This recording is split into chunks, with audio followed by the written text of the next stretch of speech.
Today, we're going to explore formalism, a particular school of literary criticism. Formalism focuses on the internal structures and technical aspects of a text, meaning it looks closely at how the piece is put together, the language, the form, and the literary devices used. It rejects the idea that outside factors like history, an author's biography, or how audiences respond should influence our analysis. Instead, it emphasizes analyzing the text itself from within. This approach treats the literary work as an autonomous object, meaning we judge it on its own merits, based purely on its material qualities. Essentially, formalism encourages us to look at the text as a self-contained piece, understanding its meaning through its structure and form, rather than external social or biographical contexts. This perspective is central to our overall theme of exploring different ways to interpret literature. Russian formalism emerged in the early 20th century, and it was centered around two main groups. The first was the Moscow Linguistic Circle, which started in 1915, and the second was OPOJAZ in Petrograd, which was founded in 1916.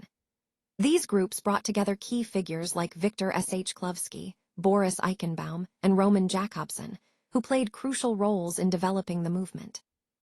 The movement really took off during the 1920s, gaining momentum as a significant force in literary theory and analysis.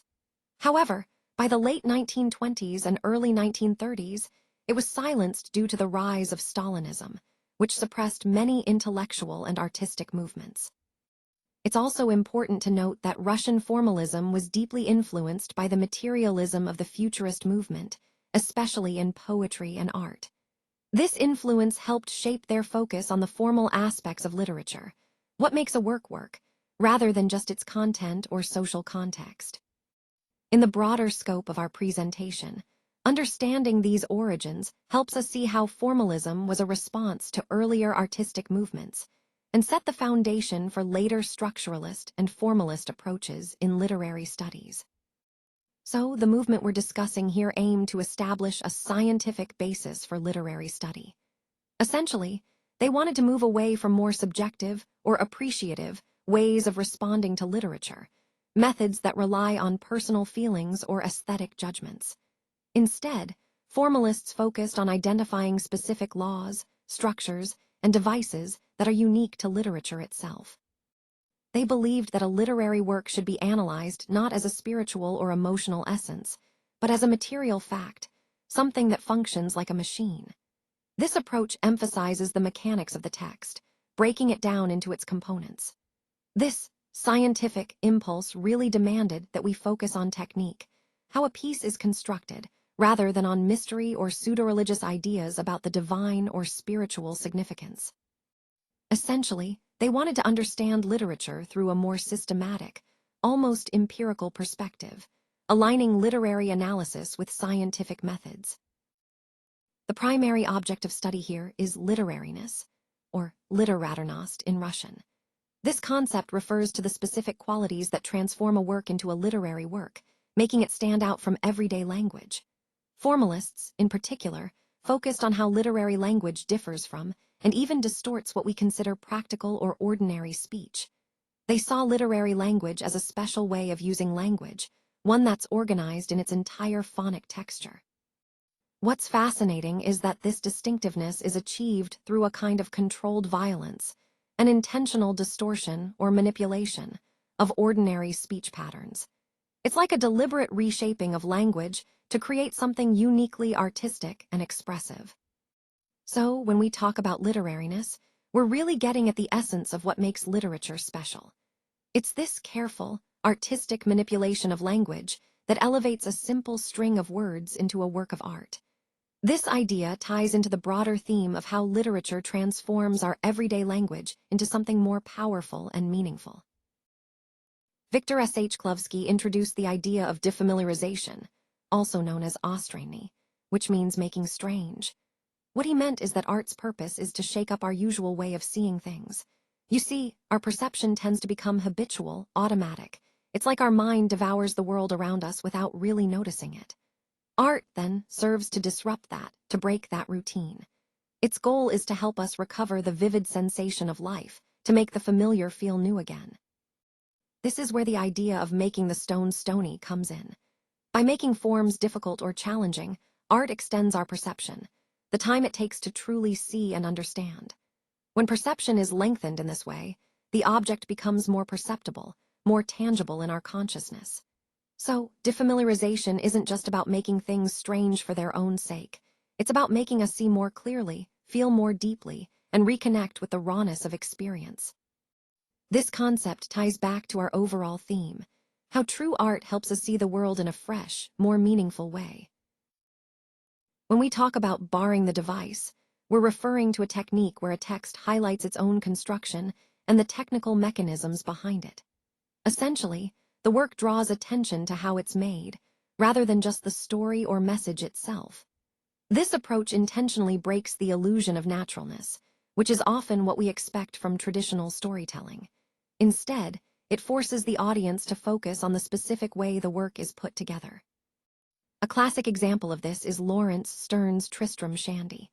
It's a novel that openly flaunts its own structure, making the reader aware of the narrative devices and choices involved. By doing so, Stern shifts the focus from just the story to the process of storytelling itself. In a way, this technique makes the process of presentation, the way a work is created, its main point of interest. It exposes the literariness of the work, reminding us that behind every piece of art or literature, there's a craft that's worth examining. So, in summary, barring the device is about making the mechanics visible, which ultimately enriches our understanding and appreciation of the work's form and artistry. Let's explore how formalists differentiate between fabula and sujet. Fabula refers to the raw, chronological story. Think of it as the basic skeleton of the narrative. It's the sequence of events as they happen in time, without any artistic rearrangement. On the other hand, sujet is all about how that story is crafted or organized. It's the way the writer arranges and presents the material to create a certain aesthetic effect. Now, an important point here is that only sujet is considered strictly literary. That's because it involves the writer's deliberate choices in structuring the story, how to pace it, what to emphasize, what to reveal, and when. This arrangement influences how we experience the story, making it more engaging or thought-provoking. Plot, which we often think of as the story itself, can serve as a device to manipulate our perception. For example, by delaying certain information or interrupting the chronological flow, the writer can create suspense or surprise, making the narrative feel less predictable and more compelling. So, connecting this to our overall theme of narrative complexity, understanding the distinction between fabula and sujet helps us see how stories are not just about what happens, but also about how they are told. It's the artful organization of events that transforms a simple story into a powerful literary experience. Let's talk about motivation. This concept refers to how a writer justifies the use of formal devices by referencing reality, logic, or the character's psyche. Essentially, it's about creating a sense of plausibility within the story. Now, realism plays a central role here. It's a key strategy writers use to disguise the artificiality of their work and to craft an illusion of the real. When motivation is effective, readers tend to accept the narrative as authentic. But when motivation fails, the reader quickly becomes aware that the text is, in fact, a constructed piece. This awareness can disrupt immersion and remind us of the work's artificial nature. Historically, formalists were especially interested in works like Tristram Shandy, which deliberately lack motivation altogether.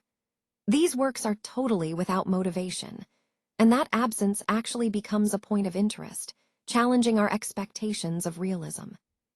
So, in the broader context of our presentation, understanding motivation helps us see how authors manipulate reader perception, either by convincingly bridging the gap between fiction and reality, or by intentionally highlighting the work's constructed nature. New criticism emerged in the United States during the 1930s and 40s as a distinct but related branch of formalism. While it shared an interest in formal elements like structure, imagery, and language, it maintained a more humanist perspective compared to its Russian counterpart. Key figures in this movement included Cleanth Brooks, John Crowe Ransom, and W.K. Wimsatt. These scholars aim to professionalize the study of English literature by shifting focus away from historical and biographical analysis, emphasizing the text itself. This approach marked a significant development in literary criticism, aligning with the broader theme of moving towards more analytical and text-centered methods of interpretation. So the new critics had a pretty interesting view of the text. They saw it as a verbal icon, meaning it's a self-contained, autonomous object. Essentially, they believed that a poem or any literary work is complete in itself and doesn't rely on outside factors for its meaning. They argued that form and meaning are inseparable, so you can't really analyze one without the other. In fact, they held the view that a poem must not mean, but be. This means that the poem's existence and its structure are more important than trying to extract a message or moral from it. They saw the work as an independent structure of relationships, like a carefully crafted system that doesn't need external validation or confirmation to be valid or meaningful. The role of criticism, from this perspective, is to do a detailed and empirical analysis. It's about examining exactly how the text creates harmony and order within itself, rather than interpreting it through external references or authorial intent. Ultimately, they emphasize the text as an autonomous object, something that stands on its own, with internal coherence and meaning derived from its own formal elements. This approach really shifts the focus to close reading and detailed analysis of the text itself. Let's talk about the intentional fallacy first. This concept warns us not to judge a work based on what we think the author's original intention was. In other words, the meaning of a text shouldn't depend on trying to uncover what the author had in mind. Instead, we focus on what the work itself reveals through its structure and language. Similarly, the affective fallacy advises us against evaluating a piece solely based on the emotional response it evokes in us as readers. While our feelings are valid, they shouldn't be the primary measure of a work's meaning or value. Both of these fallacies distract us from the core idea that the true meaning lies within the text itself, not outside of it. Meaning isn't about what the writer meant, but about what they managed to express through their words and craft. So, rejecting these fallacies means embracing the idea that the text's structure and form are what really matter. The focus shifts from external assumptions, like authorial intention or emotional impact, to the intrinsic, objective qualities of the work. This aligns perfectly with the overall theme of emphasizing the importance of the text itself, rather than extrinsic factors, when interpreting literature.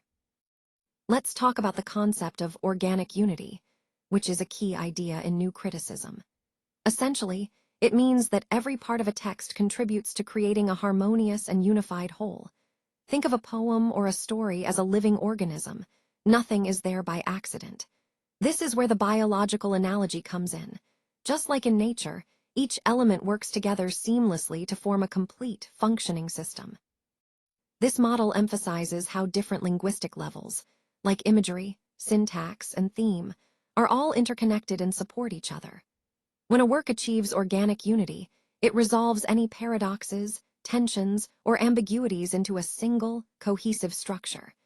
It's about seeing the work as a unified entity where all parts are essential and contribute to the overall meaning.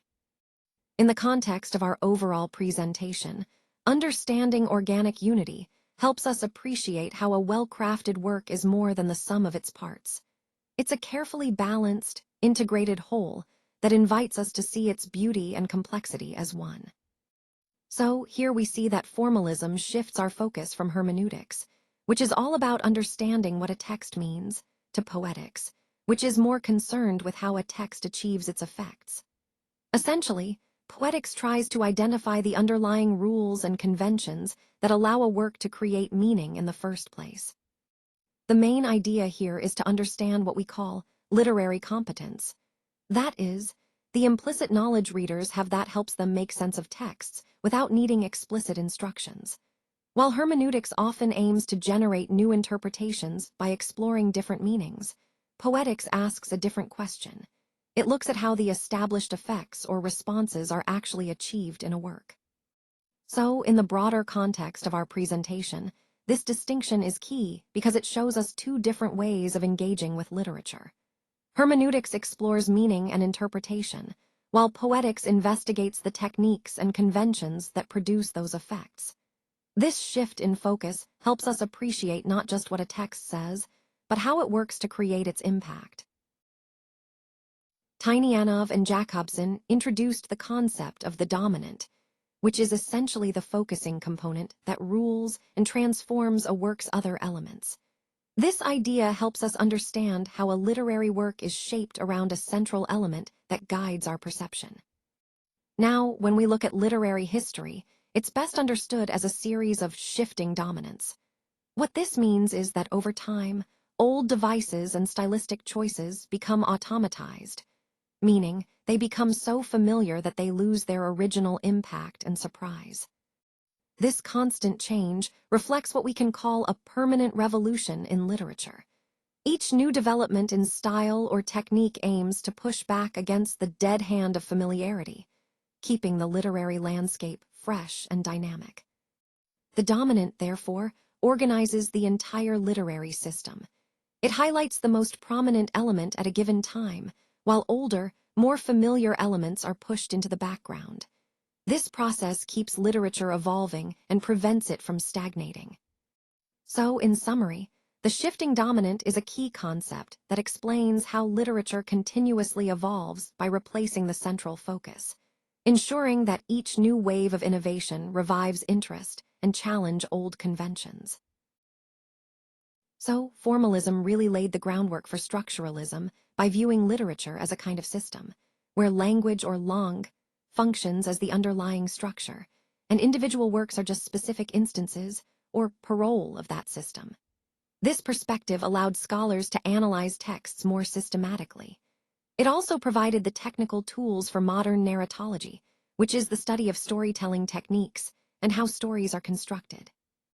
An important point is that formalism emphasized language as a self-regulating system, and this idea remains a cornerstone of contemporary literary theory. Ultimately, formalism transformed literary criticism from something that was often impressionistic or subjective into a more disciplined, theoretical discipline. This evolution marked a significant shift in how we approach and understand literature, connecting to the overall theme of how literary analysis has become more structured and rigorous over time.